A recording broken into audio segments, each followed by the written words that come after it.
Good evening students. আশা করি সকলে খুব ভালো আছো। তো তোমাদের সাহিত্য মেলার দ্বিতীয় অধ্যায় অর্থাৎ লেখক শ্যামল গঙ্গোপাধ্যায়ের লেখা সেনাপতি শঙ্কর গল্পটি আমরা বিস্তারিতভাবে আলোচনা করছিলাম। তো সেই সেনাপতি শঙ্কর গল্পের পরবর্তী বিস্তারিত আলোচনা পর্ব নিয়ে আজ আমি চলে এসেছি। চলো দেখে নেওয়া যাক। তো আলোচ্য গল্পটি শঙ্কর নামের একটি ছেলের কথা নিয়েই রচিত। যে ছেলেটি কতকটা প্রকৃতি প্রেমী এবং কল্পনা জগতে এবং স্বপ্নের দেশে সে নিজেকে ভাবে। এবং আমরা দেখি গল্পের মধ্যে যে সে নানান রকমের আকাশ কুসুম ভাবনা ভাবতে থাকে, অবাস্তব কথা সে ভাবতে থাকে, সে স্বপ্নে দেখে সে নিজে পাখির সাথে উড়ছে। পাখিরা যেমন ডানা মেলে উড়ে বেড়ায়, সেও তার দুই হাত দিয়ে বাতাস কেটে উড়ে বেড়াচ্ছে। এরকম আজগুবি স্বপ্ন সে দেখে থাকে। উম, এবং এমনকি সে প্রায়শই এরকম স্বপ্ন দেখে থাকে এবং অন্যমনস্ক হয়ে পড়ে। এবার অন্যমনস্কতার মধ্যে দিয়েই সে সেই কল্পনার জগতে চলে যায়। এবং আমরা দেখি যে সে ক্লাস 5-এ পড়ে এবং ক্লাস চলাকালীন বিভীষণ দাস নামক মাস্টার মশাইয়ের ক্লাসে, প্রকৃতি বিজ্ঞান ক্লাসে, সে পড়া মন দিয়ে না শুনে সে জানালার বাইরে পাখি ওড়া দেখতে দেখতে সে আবার স্বপ্নের দেশে পাড়ি দেয়। এবং সেও দেখতে থাকে যে সে আকাশে ওড়া শঙ্খচিলের সঙ্গে সেও ডানা মেলে উড়ছে। এবং সেটা মাস্টার মশাইয়ের নজরে পড়ে এবং মাস্টার মশাই তাকে রেগে গিয়ে জিজ্ঞেস করাতে যে সে পড়া শুনছিল কিনা, কি পড়ানো হচ্ছিল, এসব জিজ্ঞেস করাতে সে বলে এমু পাখি নিয়েই আলোচনা হচ্ছিল। এবার মাস্টার মশাই যখন তাকে জিজ্ঞেস করে এমু পাখির সম্পর্কে মাস্টার মশাই কি কি বলেছেন, হুম, তো সেগুলির উত্তর দেয় সেই শঙ্কর। এবং যে উত্তর কিনা অতীব হাস্যকর এবং যেটার আদতে এমু পাখির সঙ্গে কোনো মিল নেই, তার স্বপ্নের দেখা কোনো পাখির সঙ্গে মিল করে সে বলতে থাকে।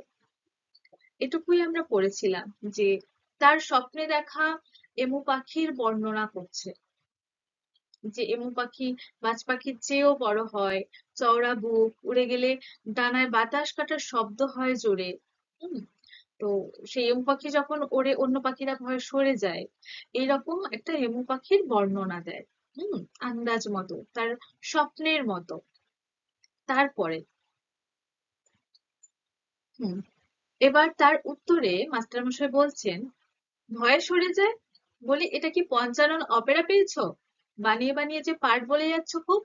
হুম মাস্টারমশাই এবার খানিকটা রেগে গেলেন যে এই যে শঙ্কর বলল যে যখন এমু পাখি ওড়ে অন্য পাখিরা ভয়ে সরে যায়, তো এটাই তার শেষ কথা ছিল।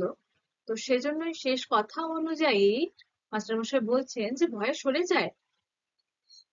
বলি এটা কি পঞ্চানন অপেরা পেয়েছো? অপেরা কি না, গীতিনাট্য হয় যেখানে, এবং পঞ্চানন অপেরা মানে আহ, যেখানে গীতিনাট্য হয়ে থাকে, গানের সঙ্গে নাটকের পরিবেশন হয়। হ্যাঁ, তো সেই রকম একটা উদাহরণ দিয়ে বলেছেন যে পঞ্চানন অপেরা। হ্যাঁ, তো এই অপেরাটির নাম হলো পঞ্চানন। অর্থাৎ ধরো এখন তোমরা যেমন পারফর্ম করো কোথায়, স্টেজে, তো সেই রকম ধরতে পারো কোনো একটা স্টেজ পারফর্ম, এবং সেটা বেশ বিখ্যাত এবং সেখানে ওই গীতিনাট্যগুলি হয়ে থাকে। হুম, তো সেই রকম এক একটা নাম থাকে। এবং আচ্ছা ধরো যেমন যাত্রাপালা, এখনো গ্রামের দিকে কোথাও কোথাও কোনো মেলাতে বা কোনো কিছু থাকলে যাত্রাপালা হয়ে থাকে। তো সেই যাত্রাপালাগুলির এক একটা নাম থাকে, অমুক যাত্রাপালা, তমুক যাত্রাপালা, এরকম নাম থাকে। তেমনি এই অপেরাগুলিরও তখন এক একটা নাম থাকতো। তো এখানে বিভীষণ দাস, সেই মাস্টার মশাই, পঞ্চানন অপেরার কথা বলছেন। হুম, এবং সেখানে নাটক হতো, গান নাচ সবটা মিলে একটা উপস্থাপনা করা হতো। হুম, তো তাই বলছেন যে এটা কি পঞ্চানন অপেরা পেয়েছো? বানিয়ে বানিয়ে যে পার্ট বলে যাচ্ছ খুব। এবার নাটকে কি হয়, পার্ট বলতে হয় এক একটা। তোমরা মুভি বা সিরিয়াল সিরিজ দেখে থাকবে, সেখানে কি হয়, নিজস্ব নিজস্ব পার্ট থাকে, সেগুলোকে বলতে হয়, সেগুলো তারা অভিনয় করে সেগুলো বলতে হয়। তো তেমনি ওই যে অপেরা গুলিতেও তো নাটক উপস্থাপনা করতো, এবং গীতিনাট্যই হোক, সেখানে পার্ট তো বলতে হতো। তো সেই নাটকের মতো, যেমন নাটকে যেমন পার্ট বলতে হয়, তো সেটাই বিভীষণ দাস শঙ্করের উদ্দেশ্যে বলছে যে এটা পঞ্চানন অপেরা পেয়েছো, বানিয়ে বানিয়ে যে পার্ট বলে যাচ্ছ খুব। যে সে বানিয়ে বানিয়ে পার্টের মতো হুবহু একদম মানে কনফিডেন্সের সঙ্গে বলে যাচ্ছে। হ্যাঁ, সেজন্যই বলছি। আচ্ছা, তারপর দেখো, সারা ক্লাস হাসিতে ফেটে পড়লো। যে সেই তার শঙ্করের ক্লাসে তার যতজন সহপাঠী ছিল, তারা সকলেই হাসিতে ফেটে পড়লো, যে সবাই হো হো করে হেসে উঠলো এরকম। বিভীষণ দাস কড়া মাস্টার মশাই। যে যে বিভীষণ দাস, যিনি শঙ্করের ক্লাসে পড়াচ্ছেন প্রকৃতি বিজ্ঞান, তিনি বেশ কড়া রকমের, অর্থাৎ সকলে দেখে বেশ ভয় পায় এরকম। হ্যাঁ, গম্ভীর গলায় বললেন, এমু পাখির বাসস্থান অন্ডিজ পর্বতমালা। 3 বছরে একবার মোটে দুটো করে বড় বড় ডিম পাড়ে। সে কোন দুঃখে অত দূর দেশ থেকে ঘোলপুকুরের বড় দিঘির পাড়ে সবেদা গাছের ডালে এসে বসবে? হ্যাঁ, আর এমু হলো কি দৌড়বাজ পাখি, খুব দৌড়ায়, উঠতেই পারে না। গোলপুকুরে তুমি এমু পেলে কোত্থেকে বলো, বলতেই হবে। হুম, তো যেহেতু তিনি বেশ কড়া রকমের এবং রাগী, তো সেই জন্য শঙ্করের এরকম উত্তর পেয়ে তিনি বেশ রেগে গেছেন। গিয়ে তিনি এরকম কড়া ভাবেই বলছেন, এগুলো ধমক দিয়েই বলছেন। হ্যাঁ, তো কি বলছেন না, এমু পাখির বাসস্থান অন্ডিজ পর্বতমালায়, অর্থাৎ বিভীষণ মাস্টার মশাইয়ের মতামত অনুযায়ী এমু পাখির বাসস্থান অন্ডিজ পর্বতমালায়। এবং বিভীষণ মাস্টার মশাইয়ের কথা অনুযায়ী এমু পাখিরা 3 বছরে একবার মোটে দুটো করে ডিম পাড়ে। 3 বছরে একবার করে ডিম পাড়ে, এটা বিভীষণ দাস মাস্টার মশাইয়ের মতে। এটা সত্যি নয়, এটা গল্প অনুযায়ী। ঠিক আছে। যাই হোক, তো সেই জন্যই আহ বিভীষণ দাস তিনি আবার বলছেন যে সে কোন দুঃখে অত দূর দেশ থেকে গোলপুকুরের বড় দিঘির পাড়ে সবেদা গাছের ডালে এসে বসবে। হুম, হ্যাঁ, আর এমু হলো কি দৌড়বাজ পাখি। দৌড়বাজ মানে কি, যে খুব দ্রুত দৌড়াতে পারে, যে খুব তাড়াতাড়ি দৌড়াতে পারে এরকম। এমু আসলেই দৌড়বাজ পাখি। হুম, খুব দৌড়ায়, যদি দৌড়াতে পারে। তো যাই হোক, যে তারা তো উড়তে পারে না। এমু পাখি, এই যে দেখো ছবি দিয়েছি, এটা এমু পাখি। তো এই এমু পাখিরা এর আকার দেখে তোমরা নিশ্চয়ই বুঝতে পারছো, এবং তোমরাও দেখে থাকবে এমু পাখি। তো এর উচ্চতা মানে অনেক উঁচু হয়। 6 ফিট 7 ফিট এরকম হয়ে থাকে। তো এরা এদের দেহের ভারে এরা উঠতে পারে না, এবং এরা দৌড়াতে পারে ভালো। হ্যাঁ, তো যেহেতু এমু পাখি উঠতেই পারে না, সে সেখান থেকে উড়ে এসে সবেদা গাছের ডালে কি করে বসবে? এটা সত্যিই হাস্যকর, যার ফলে গোটা ক্লাস হাসিতে ফেটে পড়েছে। তারপর দেখো, ঘোলপুকুরে তুমি এমু পেলে কোত্থেকে বলো, বুঝতেই হবে। যে রেগে গিয়ে আহ মাস্টারমশাই জোর দিয়ে বলছেন যে তোমার কথা অনুযায়ী শুনলাম, তো এবার বলো, বলতেই হবে তোমাকে, যে এমু পাখি তো উঠতেই পারে না, তাহলে সে অত দূর থেকে ওই সবেদা গাছের ডালে এসে বসবে কিভাবে? হুম, আচ্ছা, তারপর তারপর দেখো, শঙ্কর মুষড়ে পড়লো। মুষড়ে পড়লো মানে কি, যে ঘাবড়ে গেল, বা বলা যায় আকস্মিক ভাবে ভেঙে পড়লো। হ্যাঁ, তার মন মরা হয়ে গেল যে সে তাহলে আসলেই ভুল বলেছে। তার মনে হচ্ছিল যে কোথাও একটা গোলমাল আছে, কিন্তু মাস্টারমশাই যখন এমন ধমক দিয়ে বললেন, তখন সে একেবারেই ভেঙে পড়লো, একেবারেই তার মন মরা করে নিল। সে নিশ্চিত হয়ে গেল যে সে সত্যিই ভুল বলে ফেলেছে। হুম, তাই বলছে শঙ্কর মুষড়ে পড়। কিন্তু তার মনে হচ্ছে সে দেখেছে। হুম, তার সে মুষড়ে পড়লেও তার মনে হচ্ছে কোথাও সে দেখেছে। হুম, ক্লাস শুদ্ধ সবাই ফিক ফিক করে হাসছে। ক্লাস শুদ্ধ মানে ক্লাসের সবাই, তো শঙ্করের সহপাঠীরা যারা ছিল তারা সকলেই ফিক ফিক করে হাসছে। কোথায় দেখেছে? দেখে থাকতে পারে? তবে কি প্রকৃতি বিজ্ঞান বইয়ের ছবিতে দেখলো? না। তাহলে সাহস করে বলল, বলবো মাস্টার। হুম, তো কি হলো? সে যে দেখেছে, ওই যে মাস্টারমশাই তাকে জিজ্ঞেস করলো, করলেন ভালো করে, মানে বারবার করে, যে বলো, বলতেই হবে, এরকম জোর দিয়ে বলছেন। তো সেজন্য সে মনে মনে করছে যে সে তো দেখেছে বটে। হুম, কিন্তু কোথায় দেখেছে সেটাও মনে করতে পারছে না। হ্যাঁ, আহ, প্রকৃতি বিজ্ঞান বইয়ের ছবিতে কি দেখে থাকবে? না। তাহলে এগুলো সে মনে মনে ভাবছে আসলে। ঠিক আছে, সাহস করে বলল, বলবো মাস্টার। অর্থাৎ সে তার মনে এতগুলো প্রশ্ন তোলপাড় করছিল, এবং সবশেষে সে সাহস করে তার মাস্টার মশাইকে আহ, বলছে যে সে বলবে কিনা, সে কোথায় দেখেছে সেটা সেটা বলবে কিনা। মাস্টার মশাই তার উত্তরে বলল যে বলো। তাহলে স্বপ্নে একদিন দেখেছি মাস্টার, বেশ বড় সাইজের পাখি। হুম, সে সাহস করে বলেই ফেললো যে কোথায় দেখেছে আসলে তার মনে পড়ছে না, সেজন্যই তার আন্দাজ মতো সে বলছে যে তাহলে স্বপ্নে একদিন দেখেছি। এবং মাসাই মানে তোমরা জানো, আগের দিনও বলেছি যে তারা, এবং গল্পেও রয়েছে, তারা মাসাই বলতে মাস্টার মশাইকে সংক্ষেপে মাসাই বলে ডাকে। বেশ বড় সাইজের পাখি। শঙ্কর বলছে যে এমু পাখি খুব বড় সাইজের পাখি। সারা ক্লাস হাসিতে ফেটে পড়লো। আবারও তার কথায় তার ক্লাসের সকলে হাসিতে ফেটে পড়লো একেবারে। হুম, হাসি থামাতে বিভীষণ দাস বললেন, স্বপ্নে দেখেছো? হুম, বিভীষণ দাস অর্থাৎ মাস্টার মশাই ক্লাসের সবাইকে হাসি থামাতে, তিনি যেহেতু কড়া মাস্টার মশাই, তাই তিনি যখন কথা বলবেন তখন নিশ্চয়ই বাকি ছাত্রছাত্রীরা তারা ভয়ে চুপ করেই থাকবে, তাই না? না হলে তারা তো হাসতেই থাকবে হো হো করে। তো সেই জন্য আহ, তাদের হাসি থামানোর জন্য তিনি আবার কথা বললেন। কি বললেন?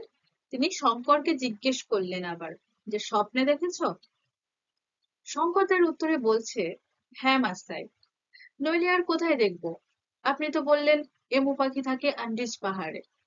হুম, যে সে যে প্রায়শই স্বপ্ন দেখে থাকে, এবং স্বপ্নে নিজেকে সেরকম আজগুবি ভাবে রিলেট করতে পারে।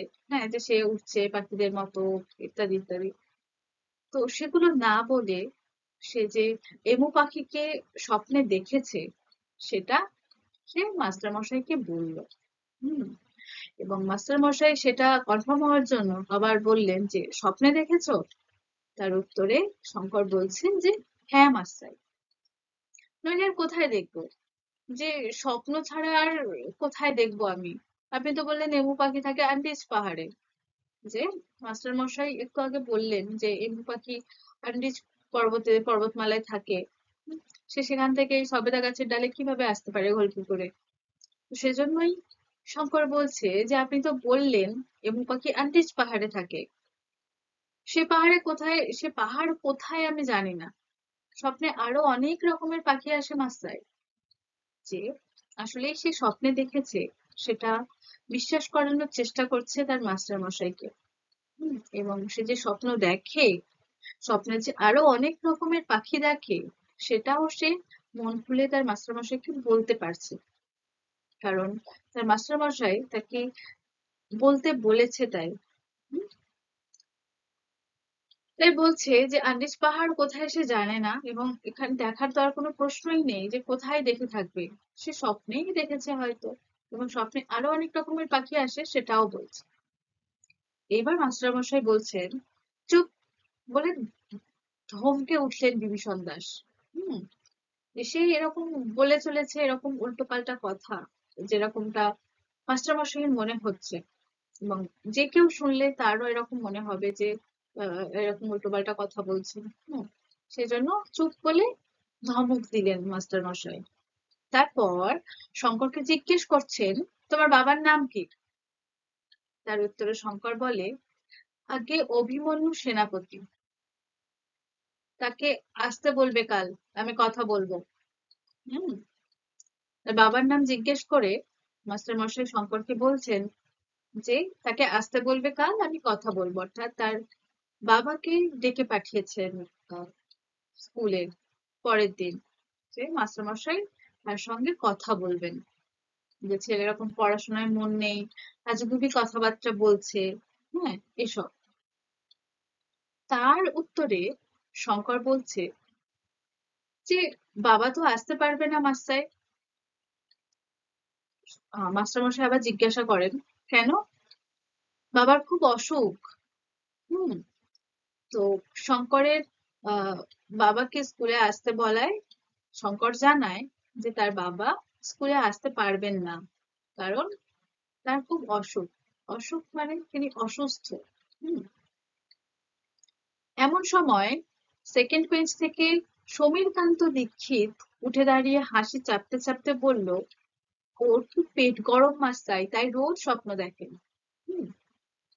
তো শঙ্করেরই এক বন্ধু, যে সেকেন্ড বেঞ্চ থেকে উঠে দাঁড়িয়ে বলল, যার নাম সমীরকান্ত দীক্ষিত, যে উঠে দাঁড়িয়ে হাসি চাপতে চাপতে বলল, কারণ শঙ্করের এই সমস্ত কথায় তারা খুব পরিমাণে হাসছে, এবং মাস্টার মশাইয়ের সামনে হাসিতে ফেটে পড়লে বা অনেক জোরে হাসলে মাস্টার মশাই তো খুব কড়া, মানে বিভীষণ দাস কড়া মাস্টার মশাই, থেকে বকা দেবে।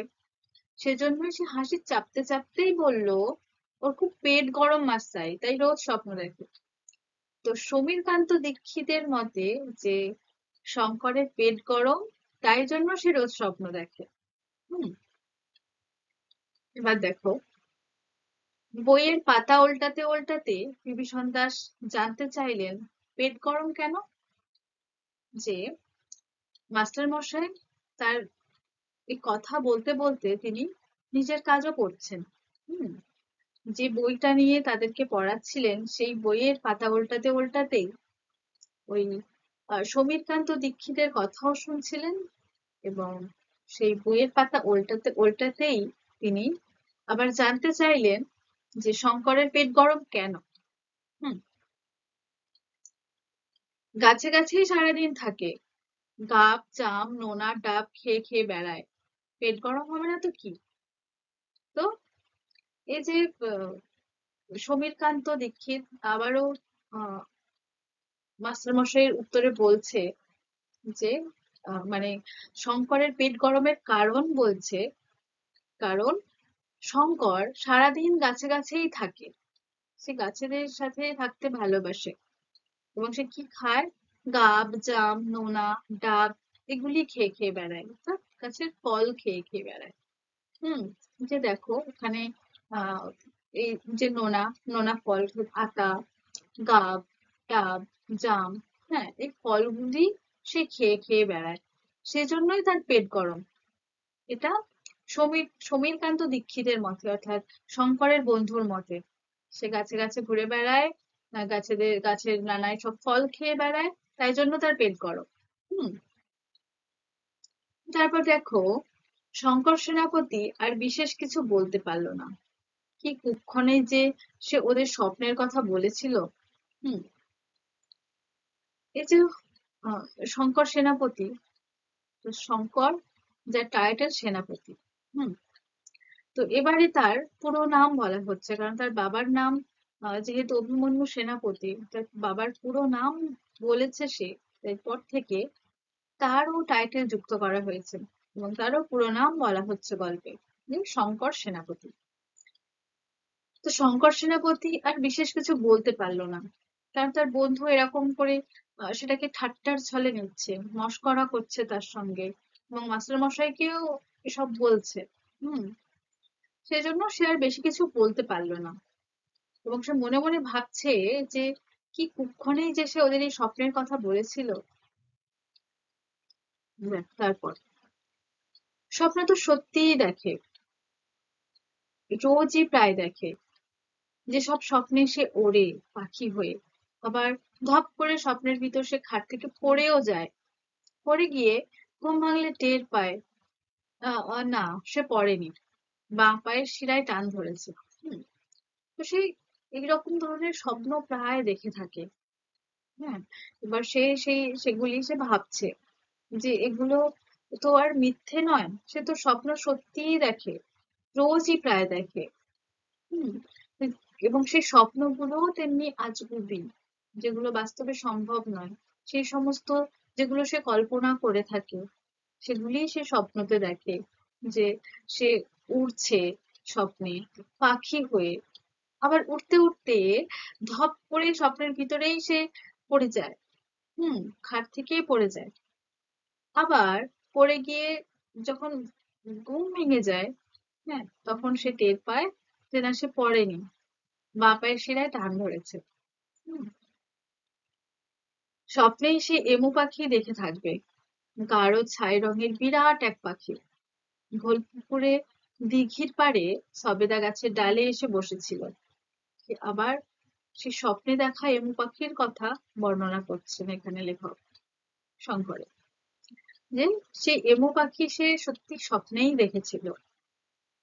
গাঢ় ছাই রঙের বিরাট এক পাখি, যে এমু পাখির গায়ের রং গাঢ় ছাই রঙের এবং বিরাট আকার, বিরাট মানে বিশাল আকার। হম, এবং সেই এমু পাখি ঘোল পুকুরে দিঘির পাড়ে সবেদা গাছের ডালে এসেই বসেছিল। হম, অনেকটা বাজ পাখির মতো। এই যে বাজ পাখি ছবি দেখতে পাচ্ছ, তো এরকম বাজ পাখির সঙ্গে মিল পায় শঙ্কর এমু পাখির, তার স্বপ্নে দেখা এমু পাখির মিল পায় কতকটা বাজ পাখির মতো, তবে তার চেয়েও বড়। হ্যাঁ, এই বাজ পাখির থেকেও তার স্বপ্নে দেখা এমু পাখি আরো বড়। দূর থেকে কাকের দল চেঁচাচ্ছিল, পাখিটা উড়ে যেতে ডানায় বাতাস কাটার শব্দ হয়েছিল। অথচ বিভীষণ মাস্টার বলছেন এমু উঠতে পারে না, দৌড়ই, দৌড়বাজ পাখি তো। হুম, তো সেই যে স্বপ্ন দেখেছিল এমু পাখিকে নিয়ে, সেই স্বপ্নের কথাই সে ভাবছে, যে কি স্বপ্ন সে দেখেছিল এমু পাখিকে নিয়ে। হুম, যে সে বাজ পাখির মতো দেখতে, কতকটা ওই ওই গাঢ় ছাই রঙের বিশাল আকার, এবং বাজ পাখি থেকে একটু বড়। হুম, এবং সে উড়ছিল, এবং সেই স্বপ্নের মধ্যেই সে দূর থেকে কাকের দলের চেঁচানির আওয়াজও পাচ্ছিল।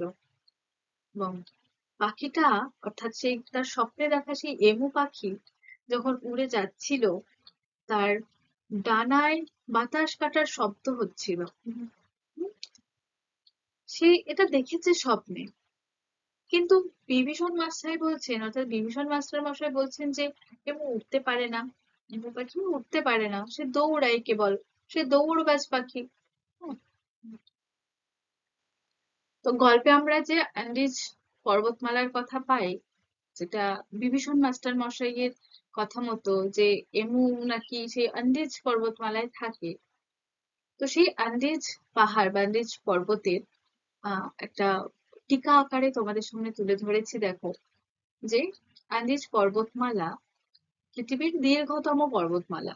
হুম, এবং সেটা দক্ষিণ আমেরিকার পশ্চিম উপকূলীয় অঞ্চল জুড়ে বিস্তৃত। এবং এই পর্বতমালার দৈর্ঘ্য কমপক্ষে ৭,০০০ কিলোমিটার এবং গড় প্রস্থ ৫০০ কিলোমিটার, এবং এই পর্বতমালার গড় উচ্চতা প্রায় ৪,০০০ মিটার। হুম, তো এই আন্দিজ পর্বতমালা সেটা দক্ষিণ আমেরিকায় অবস্থিত। হুম, এবং এমু পাখি সেখানে নিশ্চয়ই বসবাস করে না আসলে। তো গল্প অনুযায়ী যেহেতু আন্দিজ পর্বতমালার কথা উল্লেখ রয়েছে, তাই তোমাদেরকে আন্দিজ পর্বতমালা সম্পর্কে কিছু কথা বলার, যেটা তোমরা মনে রেখো, টিকা আকারে পরীক্ষাতেও আসতে পারে। হুম, এবং এমু পাখি সম্পর্কেও আমরা শেষে আলোচনা করব। কেমন? তো এরপর গল্পে ফেরা যাক। তারপর দেখো, জেগে থাকতে দেখা আর স্বপ্নে দেখা জিনিস আজকাল শঙ্করের গুলিয়ে যাচ্ছে। অর্থাৎ শঙ্কর কোন জিনিসটা আসলেই দেখছে, মানে জেগে থাকতে থাকতে দেখছে বা কোনটা স্বপ্নে দেখছে, সেগুলো তার গুলিয়ে যাচ্ছে কেন। সে মনে করতে পারছে না কোনটা স্বপ্নে দেখছে আর কোনটা সত্যিকারে দেখছে, জেগে থেকে দেখছে। স্বপ্নের দেখাকে মনে হয় জেগে থাকতে দেখেছি, জেগে থাকতে দেখা জিনিস মনে হয় স্বপ্নে দেখেছি। তো শঙ্করের এখন সেরকম অবস্থা যে সে আহ স্বপ্নে দেখেছে যেগুলো, সেগুলো তার মনে হচ্ছে যে না, এগুলো তো আমি জেগে থাকতে থাকতে দেখেছি। যেগুলো জেগে থাকতে সে দেখেছে, সেগুলো তার মনে হচ্ছে যে না, এটা মনে হচ্ছে আমি স্বপ্নে দেখেছি, এটা আমি জেগে থাকতে দেখিনি। তার সবটা কেমন যেন গোলমেলে হয়ে যাচ্ছে, তার গুলিয়ে যাচ্ছে সবটা, স্বপ্নে দেখা আর জেগে থাকতে দেখা। হুম হঠাৎ বিভীষণ মাস্টার চিৎকার করে বললেন, দাঁড়িয়ে আছো কেন, বসো। হুম, তো সে দাঁড়িয়ে দাঁড়িয়েই এই সমস্ত কথাগুলি ভাবছিল। হুম, তো বেশ কিছুক্ষণ হয়ে গেছে তার এই সমস্ত কথাগুলি ভাবতে ভাবতে। তো সেজন্য বিভীষণ মাস্টার দেখছে যে সেটা আবার আনমনা হয়ে পড়েছে, আবার কিছু না ভাবছে, দাঁড়িয়ে রয়েছে এতক্ষণ। তো সেই জন্য আবার চিৎকার করে বললেন যে দাঁড়িয়ে আছো কেন, বসো। হুম, সঙ্গে সঙ্গে শঙ্কর বসে পড়লো, যে তার চিৎকার শুনে সে আবার তার হুঁশ ফিরলো আর কি, যে সে তার ভাবনা জগৎ থেকে বার হয়ে আসতে পারলো। তখন তার মাস্টার মশাইয়ের ধমক শুনে সে বসে পড়লো। সে তার স্বপ্নের কথা আর কাউকে কখনো বলবে না। সে মনে মনে এটা ঠিক করেছে যে সে স্বপ্নে যা দেখে সে আর কাউকে কখনো বলবে না। বিশ্বাস করে বলার ফল তো এই, যে তার মাস্টারমশাইকে বিশ্বাস করে তার স্বপ্নে দেখা এমু পাখির কথা বর্ণনা করাতে তার ফল এই হলো যে মাস্টারমশাইয়ের থেকে ধমক পেল এবং তার সহপাঠীদের থেকে আহ, একটা ঠাট্টা পেল, যে তারা সকলে হাসছিল তার কথা শুনে। সে হাসির খোরাক হয়ে গেল, হাসির পাত্র হয়ে গেল। হম বিশ্বাস করে সে এই ফল পেল, সে আর কখনো কাউকে বলবে না তার স্বপ্নের কথা, এরকমটা সে ঠিক করেছে। তারপর স্বপ্নে সে অনেক কিছু জানতে পেরেছে। যেমন স্বপ্নের বাতাসের রং নীলচে, বাড়িঘরদোর খয়েরি রঙের।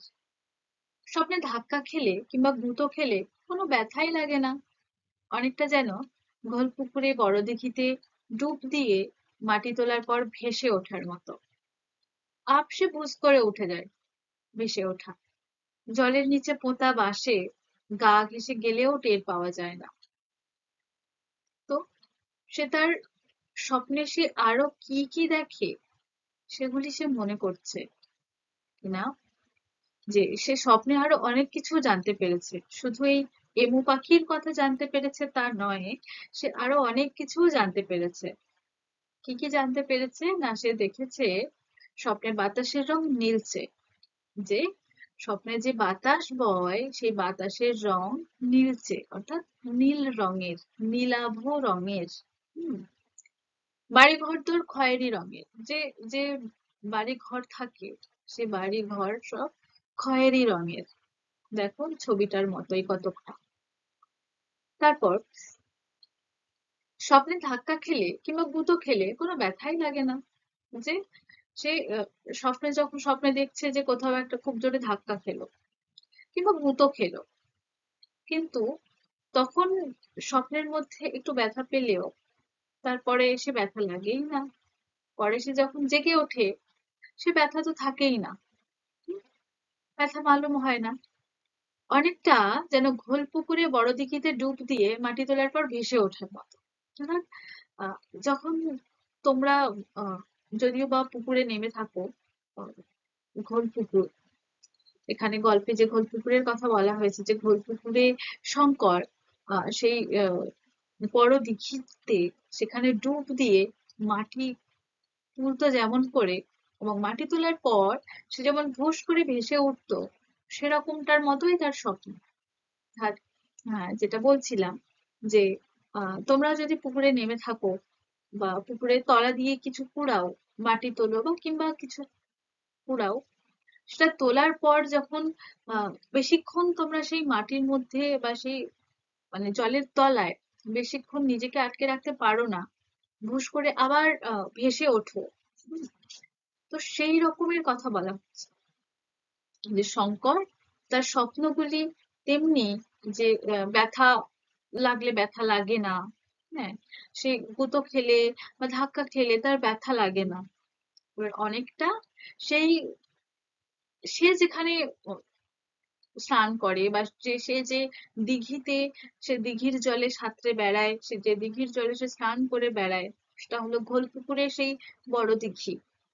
তো সেই বড় দিঘিতে শঙ্কর যেমন ডুব দিয়ে মাটি তোলার পর যেমন ভেসে ওঠে, সেই ভেসে ওঠার মতো তার স্বপ্নের ব্যথা যে লাগে না। চোখ খুললেই হুঁশ। যে আমরা তোমরাও তো স্বপ্ন দেখে থাকো এরকম নিশ্চয়ই, তাই না? দেখেছো তো? বলো দেখি তোমরা কেমন এরকম স্বপ্ন দেখেছো। তো তোমরাও ধরো দেখছো যে আহ স্বপ্নের মধ্যে যে খুব জোরে ধাক্কা পেয়েছো কোথাও, দিয়ে নখ টক একদম উল্টে গেছে। যখন তোমরা চোখ খোলো, যখন তোমরা জেগে যাও, তখন সে ব্যথাই থাকে না, সে নখ উল্টানোও থাকে না, তাই না? তো এখানে শঙ্কর সেটাই বোঝাতে চাইছে যে স্বপ্নে সে এরকম দেখে থাকে, ব্যথা পায়, কিন্তু যখন জেগে যায় তখন সে ব্যথাই থাকে না, সে ব্যথা লাগে না, অর্থাৎ স্বপ্নের ব্যথা লাগে না। হুম, এবং সেই স্বপ্নের ব্যথা লাগাটা কার সঙ্গে তুলনা করছে না, তার সেই ঘোর পুকুরে বড় দিঘিতে ডুব দিয়ে মাটি তোলার পর ভেসে ওঠার সাথে তুলনা করছে। তার মতোই তার স্বপ্নের ব্যথা, আপসে হুশ করে ভেসে ওঠা, যে একা একাই হুশ করে ভেসে ওঠা, সেটার মতোই তার স্বপ্নের ব্যথা লাগলেও ঘুম ভেঙে গেলে সে ব্যথাই থাকে না, হুশ করেই ব্যথা গায়েব হয়ে যায়, যেহেতু স্বপ্ন ভেঙে যায় তাই। তেমনি জলের নিচে পোতা বাঁশে গা ঘেঁষে গেলেও টের পাওয়া যায় না।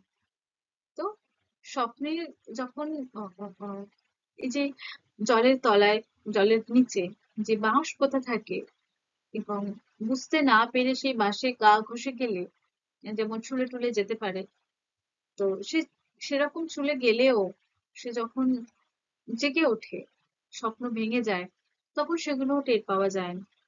হম, তো সে কথাই বলছে। এবং জেগে থাকায়ও মানে বাস্তব জীবনেও যখন তোমরা আহ পুকুরের তলায় বা জলের নিচে আর কি, ধরো বাঁশ পোতা রয়েছে পাশে, এবং ডুব দিয়ে সেই বাঁশের পাশ দিয়ে যাওয়ার সময় তো আলতো করে লেগে গেলেও যেরকম টের পাওয়া যায় না, যে এটা বাস্তবে হলে কি মানে জলের ওপরে হলে, উম, ধরো কোনো এমনি ডাঙা জায়গায় কোথাও বাঁশ পোতা আছে, এবং সে বাঁশের পাশ দিয়ে যেতে গিয়ে বাঁশটা গা ঘষে গেল। হুম, তখন তোমরা নিশ্চয়ই টের পাও যে বাঁশে গা ঘষেছে, ঘষা লেগেছে। কিন্তু জলের তলায় সেটা দেখবে যে একটু আলতো করে ছুঁয়ে গেলেও, আলতো করে ঘষে গেলেও সেটা টের পাওয়া যায় না জলের মধ্যে। তো সেই রকম টের না পাওয়ার কথাই সে বলছে, যে স্বপ্নের মধ্যেও তেমনি টের পাওয়া যায় না। হুম, তারপর বিভীষণ মাস্টার মশাই বলছিলেন, পাখি দেখার জন্য যখন মাঠে বা বাগানে ঘুরবে, তখন খুব সাবধানে পা টিপে টিপে চলবে, যেন পায়ের শব্দ না হয়। জামা কাপড়ের রং শুকনো পাতার রং বা জলপাই রঙের হলে ভালো। এই রং গাছের পাতার সঙ্গে মিশে থাকে। বেগুনি রঙের জামা পরলেও ভালো, পাখিরা বেগুনি রং দেখতে পায়। তো এখানে বিভীষণ মাস্টার মশাই যেন শঙ্করকে বুঝেছে, সে আসলে কেমন কেমন স্বপ্ন দেখে থাকে, কি তার ভালো লাগে, সে আসলেই যে প্রকৃতি প্রেমী, সেটা যেন মাস্টার মশাই বুঝতে পারলেন। এবং সেটা বুঝতে পেরে তিনি যেন শঙ্করকে আরো অনুপ্রাণিত করছেন। হুম, সেজন্যই তিনি শঙ্করকে আরো বলছেন, তাকে সালাহ দিচ্ছেন যে পাখি দেখার জন্য যখন মাঠে বা বাগানে ঘুরবে, এগুলো তাকে শিখিয়ে দিচ্ছেন। কারণ সে তো তার তার শঙ্করের এক বন্ধু তাকে মানে তার মাস্টারমশাইকে জানায় যে সে গাছে গাছেই ঘুরে বেড়ায়, গাছের ফল খেয়ে বেড়ায়। তো সে গাছে গাছে ঘুরে বেড়ায় পাখি দেখার জন্য। হুম, এবং মাস্টার মশাই যেহেতু জেনেছেন তাই শঙ্করকে আরো ভালো করে শিখিয়ে দিচ্ছেন, আরো ভালোভাবে অনুপ্রাণিত করছেন যে পাখি দেখার জন্য যখন মাঠে বা বাগানে ঘুরবে তখন খুব সাবধানে পা টিপে টিপে চলবে, যেন পায়ের শব্দ না হয়। অর্থাৎ পায়ের শব্দ পেলে পাখিরা যারা থাকে ঘুরে বেড়ায় তারা তো উড়ে পালিয়ে যাবে, তাহলে শঙ্করের আর পাখি দেখা হবে না। হ্যাঁ, তো সেজন্যই মাস্টারমশাই তাকে শিখিয়ে দিচ্ছেন যে সাবধানে পা টিপে টিপে চলবে, পায়ের শব্দ যেন না হয়। হুম। তারপর আরো শিখিয়ে দিচ্ছেন যে জামা কাপড়ের রং শুকনো পাতার রং বা জলপাই রঙের হলে ভালো। দেখো এখানে এটা একটা শুকনো পাতা, এবং শুকনো পাতার যে রং তোমরা দেখতেই পাচ্ছ কেমন ধরনের রং, এবং জলপাই, এটা জলপাই ফল, এবং জলপাইয়ের রং তোমরা দেখতে পাচ্ছ কেমন। তো এই রকম এই শুকনো পাতার রং কিংবা এরকম জলপাইয়ের রঙের মতো এইরকম রঙের জামা পরে সেই বাগানে বা সেই মাঠে ঘুরতে বলছেন বিভীষণ মাস্টার মশাই শঙ্করকে। যাতে এই এই যে গাছের পাতার রং যদি জামা পরা হয় তাহলে কি সাধারণত গাছের পাতার সঙ্গে সেই রংটা মিশে থাকবে। হ্যাঁ, এবং পাখিরা হুট করে বুঝতে পারবে না যে এটা গাছের পাতা নাকি কোনো মানুষ হতে পারে বলে। হুম, তাই জন্য এই রকম রঙের জামা পরে থাকতে বলছে, মানে থাকতে বলতেই সেই বাগানে বা মাঠে পাখি দেখার জন্য ঘুরতে বলছে। আবার এই জলপাই রঙের জামাও পরতে বলছেন, যে জলপাইয়ের রং দেখো কেমন, একটা হালকা সবুজ মতো জলপাই রং। তো এই রঙের জামা পরে যদি গাছে গাছে ঘোরা যায় তাহলে কি গাছেদের রং, গাছের পাতারও এরকম রং হয়ে থাকে, ফলে সেক্ষেত্রেও পাখিরা সহজে বুঝতে পারবে না যে কোনো মানুষ আছে বলে। হুম, তারা গাছের পাতার রঙই ভাববে। হ্যাঁ? তো সেই জন্য বিভীষণ মাস্টার মশাই তাকে শিখিয়ে দিচ্ছেন যে গাছের পাতার রং কিংবা জলপাইয়ের রঙের জামা পরে যেন সেই মাঠে বা বাগানে যেন ঘোরে, তাহলে সে ভালোভাবে পাখি দেখতে পাবে। এবং আরো শিখিয়ে দিচ্ছেন যে পাখিরা বেগুনি রং দেখতে পায় না, বেগুনি রঙের জামা পরলেও ভালো। যে এই শুকনো পাতার রঙের কিংবা জলপাই রঙের জামা যদি নাও থাকে, বেগুনি রঙের জামা পরে গেলেও চলবে, কারণ বেগুনি রং পাখিরা দেখতে পায় না। হুম, তাহলে এই রঙের যদি জামা পরে সে যদি মাঠে বাগানে ঘোরে পাখি দেখার জন্য, তাহলে সে পাখি দেখতে পারবে ভালো করে। না হলে দুড়মুড় করে গেলে পায়ের শব্দে পাখিরা পালিয়ে যাবে, কিংবা অন্য রঙের জামা পরে গেলে পাখিরা সেই রং তারা বুঝতে পারবে যেগুলো সাধারণত গাছের রং নয়, বা কোনো মানুষ কিংবা অন্য কোনো প্রাণী হতে পারে, তাকে আক্রমণ করতে আসতে পারে, এরকমটা ভেবে তারা উড়ে পালিয়ে যেতে পারে। হুম, সেই জন্য মাস্টারমশাই তাকে এগুলি শিখিয়ে দিলেন, তাকে আরো ভালো করে অনুপ্রাণিত করলেন। তারপর দেখো তন্ময় হয়ে শুনছিল শঙ্কর, অর্থাৎ মাস্টার মশাই যে তাকে যে কথাগুলো বলছিলেন শঙ্কর তন্ময় হয়ে শুনছিল। ওটা তন্ময় মানে কি, যে মগ্ন হয়ে বা খুব মন দিয়ে শুনছিল, সেটাকে বোঝায় তন্ময়। তো সেই তন্ময় হয়ে শঙ্কর তার মাস্টার মশাইয়ের কথা শুনছিল। হঠাৎ মাস্টার মশাই তার দিকে তাকিয়ে বললেন, শঙ্কর সেনাপতি। মানে আহ আহ আহ হঠাৎ করে মাস্টার মশাই তার দিকে তাকিয়ে শঙ্কর সেনাপতি বলে ডাক দিলেন। তার তার উত্তরে যখন তাকে ডাকলেন শঙ্কর সেনাপতি বলে, শঙ্কর সেনাপতি বলছে, হ্যাঁ মাস্টার, বলে তড়িঘড়ি করে উঠে দাঁড়ালো শঙ্কর। তো যখনই তার নাম তার স্যারের মুখ অর্থাৎ মাস্টার মশাইয়ের মুখে শুনতে পেল, তখন হ্যাঁ মাস্টাই বলে তড়িঘড়ি করে উঠে দাঁড়ালো। তড়িঘড়ি মানে যে তাড়াহুড়ো করে বা তাড়াতাড়ি করে সে উঠে দাঁড়ালো কি শঙ্কর। হুম, তো এবার মাস্টার মশাই তাকে জিজ্ঞাসা করছেন, তুমি তো গাছে গাছে ঘোরো। একগাল হেসে ফেলল শঙ্কর, "হ্যাঁ, তা মাস্টার, তুমি তো অনেক রকমের পাখি দেখো, তাদের কথা বলতে পারো?" তো মাস্টার মশাই তারও যেন কোথাও একটা ভালো লেগেছে। হ্যাঁ, যে কোনো বাচ্চা সে মানে প্রকৃতিকে ভালোবাসে, পাখি গাছপালা এগুলো তো প্রকৃতিরই অংশ, এবং এরকম সচরাচর দেখা যায় না। বেশিরভাগ বাচ্চারা কি হয়, খেলাধুলা করতে ভালোবাসে। আহ, এবং এখন তো ফোন নিয়েই সব বাচ্চারাই ব্যস্ত থাকে, ফোনের মধ্যেই ঢুকে থাকে। তো মাস্টার মশাই দেখছেন যে আহ, এই বয়সী বাচ্চারা যে সারাক্ষণ খেলাধুলা করে বেড়ায়, দুষ্টুমি করে বেড়ায়, সেই বয়সে কোনো বাচ্চা যে কিনা প্রকৃতিকে এতই ভালোবাসে যে সে সারাক্ষণ গাছে গাছে ঘুরে কেবল পাখি দেখার জন্য, এটা তার নেশা। এবং এটা ভালো নেশাও বলা চলে। হুম। তো মাস্টার মশাইয়ের কোথাও একটা ভালো লেগেছে শঙ্কর, শঙ্করের এরকম বৈশিষ্ট্যের, এরকম চরিত্রের জন্য। তো সেজন্য মাস্টার মশাই হঠাৎ করে তাকে জিজ্ঞাসা করছেন যে তুমি তো গাছে গাছে ঘোরো। তো এবার শঙ্কর, মাস্টারমশাই যখন এরকম ভাবে জিজ্ঞাসা করলেন এবং তার আগে তাকে আরো শিখিয়ে দিলেন যে কিভাবে পাখি দেখতে হয়, কিরকম রঙের জামা পরে গেলে তাহলে পাখি দেখা যাবে, কিরকম করলে পাখি পালিয়ে যেতে পারে, এগুলো শেখালেন, তো তাকে অনুপ্রাণিত করলেন। এবং এরপর আবার তাকে জিজ্ঞাসা করলেন যে তুমি তো গাছে গাছে ঘোরো, এরকম বলে কিছু একটা বলতে চাইলেন। তো এর ফলে শঙ্করেরও একটা ভালো লাগা কাজ করলো, সেও উৎসাহিত হলো, আরো উৎসাহ পেল, দিয়ে সে একগাল হেসে ফেললো। হ্যাঁ, এতক্ষণ যে তার সে যে মুষড়ে পড়েছিল, বা সে মনে মনে ভাবছিল যে কখনোই তার স্বপ্নের কথা আর কাউকে বলবে না, তার ফল তো এই, তার মাস্টার মশাইয়ের ধমক পেল, এবং তার সহপাঠীদের থেকে ঠাট্টা হাস্য পেল। হ্যাঁ, তো সে ভেবে নিয়েছিল যে আর কখনোই তার স্বপ্ন কাউকেই বলবে না। হঠাৎ করে তার মাস্টার মশাইয়ের কনসার্ন পেয়ে সে এবার তার মানে সে অনেকটা উৎসাহিত হয়ে গেল। তাই সে একগাল হেসে ফেলল। হেসে সে স্বীকার করলো যে তা মাস্টার, তার মানে যে হ্যাঁ আমি কাছে কাছে ঘুরি, এটা সহমত পোষণ করলো। তারপর দেখো,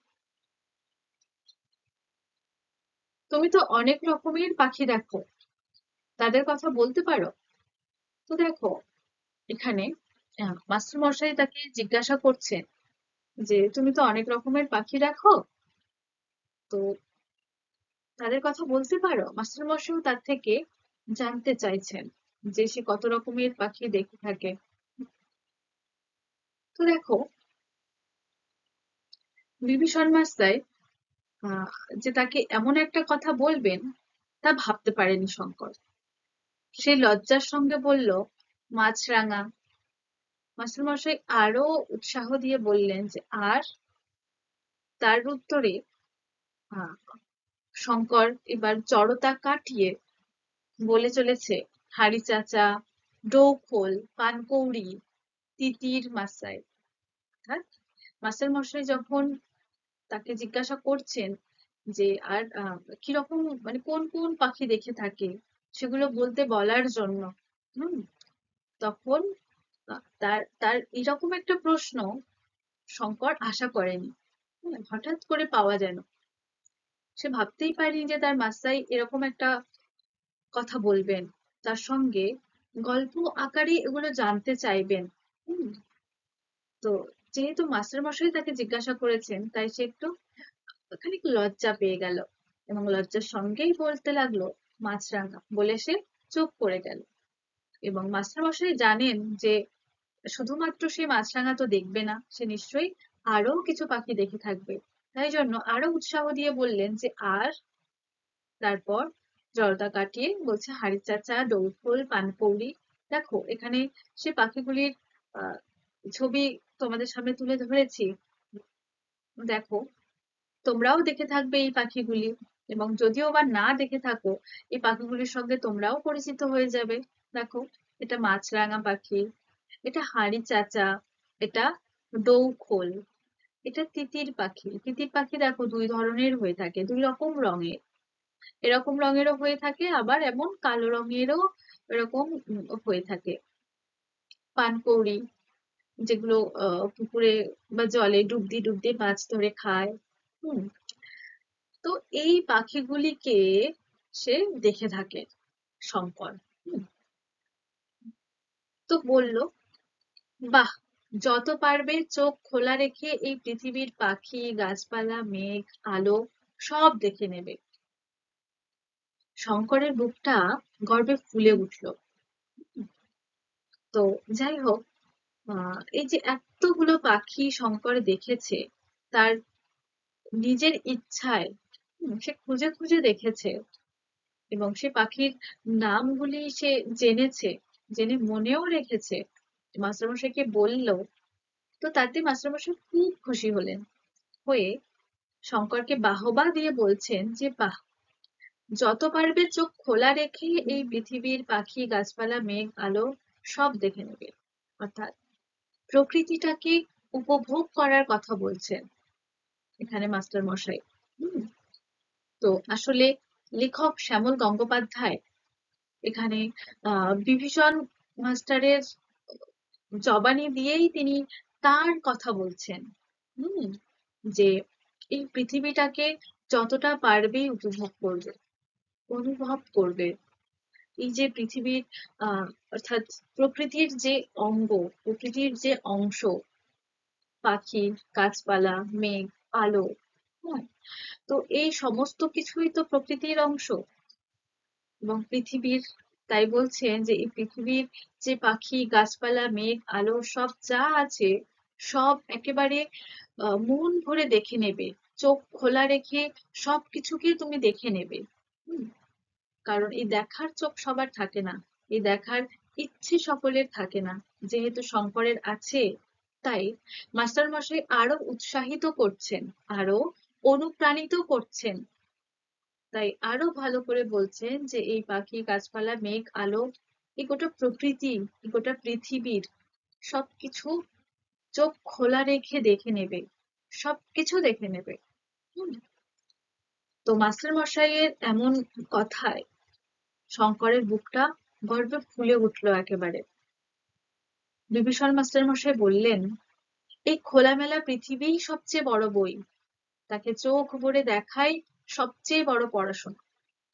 হুম, এই খোলামেলা পৃথিবী, এই এই যে বই যেগুলি তৈরি হচ্ছে সেগুলো এই গোটা পৃথিবীকে নিয়েই তো, যা কিছু ঘটছে পৃথিবীর মধ্যেই ঘটছে। হ্যাঁ, এবং যা কিছু আমরা দেখছি আমাদের দৈনন্দিন জীবনেই বলো বা এই পড়াশোনার জগতেই বলো, হুম, বা যে ঐতিহাসিক যে সমস্ত জিনিস ঘটে যাচ্ছে বা বৈজ্ঞানিক যে সমস্ত জিনিস হচ্ছে, প্রযুক্তিবিদ্যাও যেভাবে এগোচ্ছে, এই সবকিছু তো পৃথিবীর মধ্যেই, পৃথিবীর কোনো না কোনো জিনিস, কোনো না কোনো বিষয় নিয়েই এগিয়ে চলেছে কোনো কার্যক্রম, তাই তো। তো এই সবকিছুই তো পৃথিবীরই অন্তর্গত। তাই জন্য বিভীষণ মাস্টার মশাই সেই শঙ্কর, সেই কল্পনা প্রবণ সেই ছোট্ট শঙ্করকে আরো অনুপ্রাণিত করে বলছেন যে এই পৃথিবীই সবচেয়ে বড় বই, এই পৃথিবীকেই চোখ ভরে দেখো, চোখ ভরে উপভোগ করো, মন দিয়ে অনুভব করো। এই পৃথিবীটাকেই চোখ ভরে দেখাই হলো সবচেয়ে বড় পড়াশোনা। হুম, এটা ভীষণ মাস্টার মশাই এই শঙ্করকে আরো উৎসাহ দিয়ে বলেন, আরো ভালো করে তাকে শিখিয়ে দেন। হুম, তো এই যে শুরুতে বলছিলাম যে এরকম ছোট ছেলে মেয়েদের যারা সাধারণত নানান রকম এরকম কল্পনা প্রসূত হয়ে থাকে, নানান রকমের স্বপ্ন তাদের মাথায় ঘোরে, নানান কল্পনা ঘোরে, এবং এই প্রকৃতিকে দেখার, এই প্রকৃতির কোনো অংশকে আরো ভালোভাবে দেখার কৌতূহল থাকে, কৌতূহলী মন থাকে। আশা করছি তোমাদেরও হয়তো থেকে থাকবে এবং তোমরাও হয়তো এরকমটা ভাবো, যেমনটা শঙ্কর ভেবে থাকে, যেমনটা শঙ্কর স্বপ্নে দেখে থাকে এবং সে নিজেকেও সেই জায়গায় দেখে। তোমরাও এমন কল্পনা করে থাকতে পারো এবং এই যে প্রকৃতির যে এই পাখিগুলি, গাছপালা, নানান তোমাদের কৌতূহল থেকে থাকে যে এটা কোন পাখি, এটা কোন গাছ, এটা কোন ফুল। হুম, এরকমটা কৌতূহল থেকে থাকে এবং এগুলি কি পৃথিবীরই অংশ। তো কি হয়, তো এই যে শুরুতে বলছিলাম যে এগুলো সাধারণত তোমাদের বা এরকম শিশুদের যারা এরকম কল্পনা প্রবণ হয়ে থাকে, নানান কল্পনা স্বপ্ন তাদের মাথায় থাকে, সেগুলো বড়দেরকে বললে যারা প্রশ্রয় দেয় না বা গুরুত্ব দেয় না, তো তাদের ইচ্ছা কৌতূহল খানিকটা সেখানে দমন হয়ে যায় এবং তার জানার আগ্রহ খানিকটা কমে যায়। কিন্তু সেরকম সঠিক পরিচর্যা করলে সেখান থেকে তারা ভালো কিছু সৃষ্টি করতে পারে, সেই কল্পনাটাকে আগিয়ে নিয়ে যেতে পারে, তার স্বপ্নটাকেও আগিয়ে নিয়ে যেতে পারে। প্রকৃতির যে সমস্ত জিনিসগুলি তারা জানতে চায়, চোখ ভরে দেখতে চায়, হুম, উপভোগ করতে চায়, সেগুলোকে আরো একটু তাদেরকে অনুপ্রাণিত করলে, আরো একটু ভালো করে ওদেরকে বুঝিয়ে দিলে, সেখান থেকে তারা ভালোভাবে তারা কিছু সৃষ্টি করতে পারবে। সৃষ্টি করতে না পারলেও তারা আহ, মনে শান্তি পাবে। হুম, জীবনে বাঁচতে যে এই প্রকৃতির এই সমস্ত জিনিসের নাম জেনে বা আরো তাদের কৌতূহলী মন অনেকটা প্রশস্তি পাবে। তো যাই হোক, আমাদের সেনাপতি শঙ্কর গল্পের বিস্তারিত আলোচনা পর্ব এখানে শেষ। তো লেখক শ্যামল গঙ্গোপাধ্যায়ের লেখা সেনাপতি শঙ্কর গল্পটির আহ যে বিস্তারিত আলোচনা হলো, তো আশা করছি তোমরা সকলে বুঝতে পেরেছো। এবং যদিও বা কোথাও বুঝতে অসুবিধে হয় কোনো শব্দার্থ কিংবা কোনো গল্পের লাইনের তাৎপর্য, তো আমাকে অবশ্যই বলো, আমি আবার তোমাদেরকে বলে দিতে চেষ্টা করব। কেমন? তো ভালো থেকো সবাই, দেখা হচ্ছে পরের ক্লাসে এই অধ্যায়ের, এই গল্পের নানান প্রশ্ন উত্তর নিয়ে। কেমন? ধন্যবাদ।